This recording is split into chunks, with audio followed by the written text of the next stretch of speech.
Pacific Rim, plus qu'un film, une œuvre, celle d'un véritable auteur, un fan de monstres, mieux, le roi des monstres, Guillermo del Toro.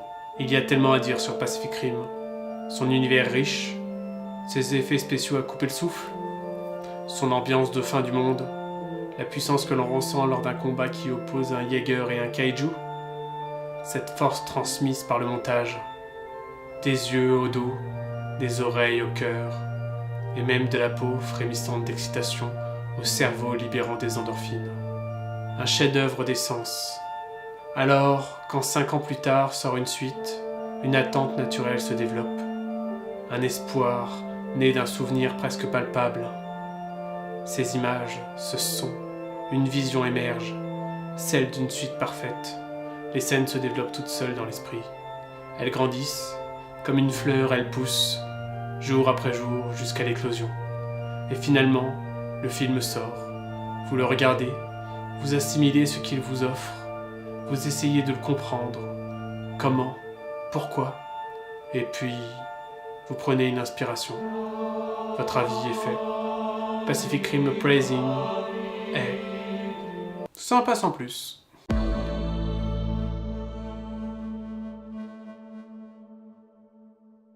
Salut tout le monde, c'est Nern et aujourd'hui juste un mot sur Pacific Rim Uprising. Alors, 10 ans après la fermeture de la brèche, le monde se construit et vit désormais en paix sans les kaiju. Jack, fils du célèbre Marshal Pentecost, vit de fêtes et de vols dans les villes côtières, trop chères à reconstruire et donc toujours en ruine et laissées à l'abandon. Lors d'un casse, il fait la rencontre d'Amara Namani, qui a fabriqué son propre Jaeger illégal. Ils sont tous deux arrêtés et mis face à un choix. Accepter de rejoindre le PPDC comme ranger pour Pentecost et cadet pour Namani, ou bien aller en prison. Acceptant, ils assisteront aux événements qui semblent diriger les Jaegers vers leur fin, remplacés par les drones de la Shao Corporation. Mais rien ne se déroulera comme prévu. Alors, sympa sans plus, qu'est-ce que ça veut dire? Eh ben, ça veut dire qu'il y a du bon et du moins bon. On s'y attarde. Déjà, du côté des bons points, nous pouvons parler du personnage de Newt et de presque tous les personnages issus du premier film qui reviennent dans ce second. Chacun a subi une évolution et on n'a pas l'impression qu'ils sont restés bloqués à l'état du 1, sachant que ça fait 10 ans qu'il s'est passé.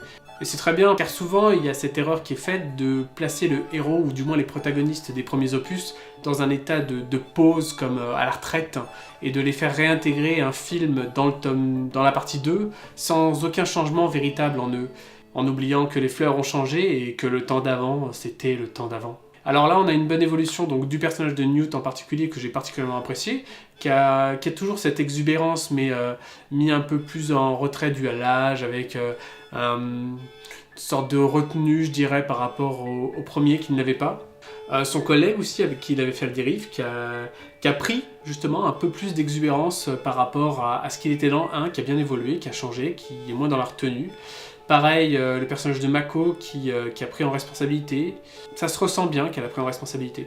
Petit problème selon moi concernant les personnages du premier film, c'est le héros du premier, alors je me rappelle plus c'est quoi son nom, on n'entend presque pas parler, on sait qu'il est pas mort parce qu'on ne voit pas son visage dans le mausolée, mais ça aurait été sympa de savoir un peu ce qu'il est devenu, voilà. Autre point que je trouve très positif, c'est la relation entre les différents personnages. Alors je m'étais déjà fait cette réflexion dans le premier, c'est que finalement, il y a beaucoup d'amour, mais pas de romance. C'était dans le premier, ça. Il y avait entre le héros et son frère, entre le Pentecost et Mako, entre Mako et le héros. Il y avait des regards, il y avait des jeux de posture qui laissaient penser à une affection sincère, mais pas de romance à venir, même si à la fin, on pouvait se questionner sur Mako et le héros. Et là, c'est pareil. Alors, le nouveau héros Jack avec Amara, mais aussi avec son ancien collègue on sent qu'il y a un passé entre eux et le lien se recrée à travers l'épisode, ainsi que Amara avec certains de ses camarades de classe et bien sûr Jack et Mako. On sent qu'il y a une vraie affection entre les personnages, ou du moins on sent les relations qui se créent, qui se développent, on sent qu'il y a un passé émotionnel, soit une déception qu'il y a eu et la déception se soigne avec le temps. Et il n'y a pas de romance. Et ça, même si on sent qu'il y a des graines qui sont plantées pour des romances, mais elles sont pas développées, elles sont juste suggérées. Et ça, j'adore ce genre de truc parce que c'est pas un film de romance. Et souvent, dans ce genre de film d'action grand budget, il y a toujours au moins une romance. Et là, je suis très satisfait, et là, en ça, il reste le successeur de Pacific Rim au premier du nom. Et évidemment, ce qui va avec ces bonnes relations, c'est aussi la bonne dynamique générale du film, très positif, qui va en parallèle avec celle du 1, qui était beaucoup plus dépressif. Là, on a une action plus lumineuse, les combats se passent en journée. Pareil, le casting est beaucoup plus jeune. On a un jeune adulte, peut-être d'une trentaine d'années, et une jeune femme qui doit avoir 18 ans grand max. Alors forcément, certains n'apprécieront pas, parce qu'on est en porte-à-faux par rapport au premier, qui avait une ambiance très, très sombre, très dépressive. Les combats se passaient de nuit, on était au bord de la fin du monde, c'était clairement pesant. Et là, c'est tout de suite plus léger, il s'est passé 10 ans, les gens sont en paix, il n'y a plus de kaiju, les Jaegers servent limite de police, et c'est beaucoup plus léger. Et c'est un choix qui a été fait, et moi j'ai été bien pris par ça. Même si forcément, en général, quand un film, une suite, prend une ambiance assez différente de son opus original, je pense par exemple aux Chroniques de Riddick, qui font suite à Pitch Black, qui avait une ambiance totalement différente, et d'autres films, comme par exemple Evil Dead, qui est passé d'un film d'horreur à un film horreur comique. Et souvent, il y a une difficulté à accepter ça. Dans Evil Dead, c'est très bien passé, c'est devenu culte.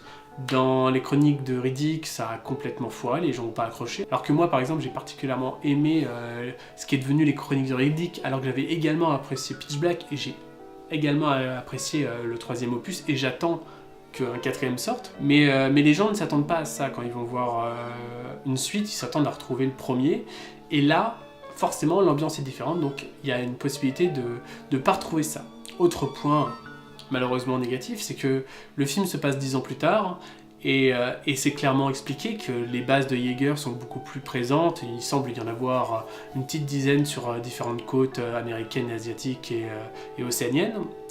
Et malheureusement, le film se centre principalement sur l'un des postes asiatiques en Chine, et on n'en voit pas d'autres des Jaeger. J'aurais apprécié d'en voir d'autres. En particulier à la fin, quand l'action se centre sur le Japon, pourquoi pas l'intervention d'un Jaeger japonais. Alors on nous a expliqué que voilà, que les Jaeger sont indisponibles pour X raisons que je ne développerai pas pour pas spoiler, mais voilà, j'aurais peut-être aimé, à un moment donné il y a un, semi-spoil, il y a un clin d'œil qui est fait, un des Jaeger principaux se casse la gueule devant une statue de Gundam, et je me dis qu'en fait ça aurait pu être sympa que, pourquoi pas, c'est une période de paix depuis 10 ans, on aurait pu très bien imaginer que le programme Jaeger, pour faire un peu de pub, ait choisi de créer un Jaeger à l'apparence d'un Gundam, et ça aurait été drôle de, par exemple, avoir le dernier Jaeger d'une base japonaise qui serait venu au secours, ou du moins en renfort de l'équipe principale, et qui aurait eu une forme de Gundam, ou du moins une forme proche,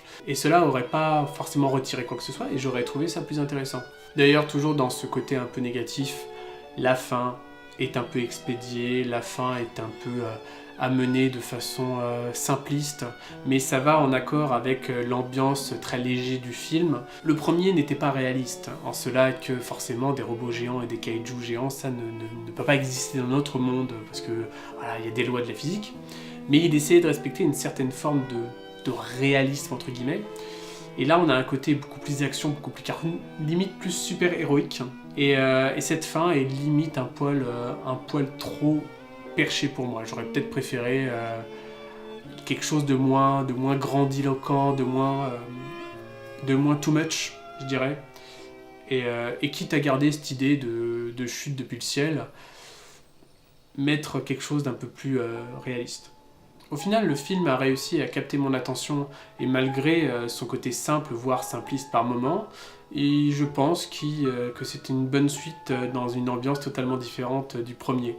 En même temps, si les studios comptent en faire une franchise, les films à ambiance lourde et type fin du monde, c'est très bien, mais c'est difficilement adaptable en franchise sans amener dans la fin du monde, justement. Il faut bien qu'à un moment donné, il y ait un peu de légèreté, et voilà. Et je pense personnellement que Pacific Rim Upside In réussit là où par exemple Independence Day 2 ne réussit pas, c'est-à-dire changer un ton, le faire plus léger, tout en gardant certains éléments issus du premier suffisamment vivaces. Alors forcément, avec cet avis plutôt positif, j'attends une suite, du moins je l'espère, dans l'esprit peut-être du 2. Peut-être un état intermédiaire du 2, un peu plus de sérieux, mais tout en gardant ce côté frais et léger. Mais surtout, ce que j'attends, c'est des films de super méca, de super robots, avec des ambiances et des thématiques un peu différentes. Pourquoi pas un film dans l'esprit très policier de Pat Labor, ou alors plus guerrier à la Gundam, comme aurait dû être, semble-t-il, ce Pacific Rim 2 à l'origine. Voilà, ce sera tout pour ce retour suite à mon visionnage il y a quelques heures de Pacific Rim 2.